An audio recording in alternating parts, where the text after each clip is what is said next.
Hello, welcome to GRTV. బుల్లితెర Jabardasth show ద్వారా ఎంతో మంది నటీనటులు ఇండస్ట్రీలో రాణిస్తున్న విషయం తెలిసిందే. ఇతర ప్రాంతాల నుంచి వచ్చి తమ టాలెంట్ తో అందరినీ మంత్రముగ్ధులను చేస్తున్నారు. అయితే ఇప్పటికే ఎంతో మంది ఈ షో ద్వారా వచ్చి సినిమాల్లో నటిస్తూ బిజీగా మారిపోయారు. ఇందులో సౌమ్యరావు నాడిక్ కూడా ఒకరు. జబర్దస్త్ షోలో యాంకరింగ్ చేసి ఫుల్ ఫేమ్ తెచ్చుకుంది. ఆ తర్వాత పలు చిత్రాలను నటించి మెప్పించింది.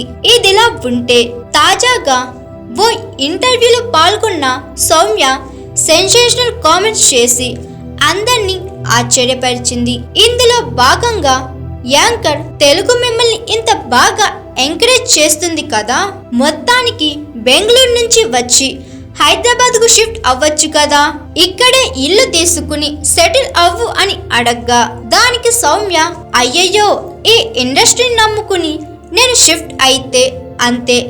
ఈ ఇండస్ట్రీలో ఇవాళ ఉన్న వాళ్ళు రేపు ఉండరు, రేపు ఉండేవాళ్ళు ఎల్లుండి ఉండరు. ఇది పర్మనెంట్ జాబ్ కాదు. ఎప్పుడు ఎవరి పొజిషన్ ఏమైనా అవ్వచ్చు. దీన్ని నమ్ముకుని మనం వస్తే బాగుండదు. దేవుడి దయ వల్ల అలాంటి ఒక రోజు వస్తే 100% ఇక్కడే ఉండడానికి ట్రై చేస్తా అని చెప్పుకొచ్చింది. ప్రస్తుతం సౌమ్య కామెంట్స్ సోషల్ మీడియాలో దుమారం రేపుతున్నాయి. కొందరు నెగటివ్ గా తీసుకుంటూ పలు రకాలుగా కామెంట్లు పెడుతున్నారు. Hi, this is Swathi. Like చేయండి, షేర్ చేయండి, కమెంట్ చేయండి అండ్ సబ్స్క్రైబ్ చేయండి GRTV. Hi, this is Monica. Please like, share and subscribe GRTV.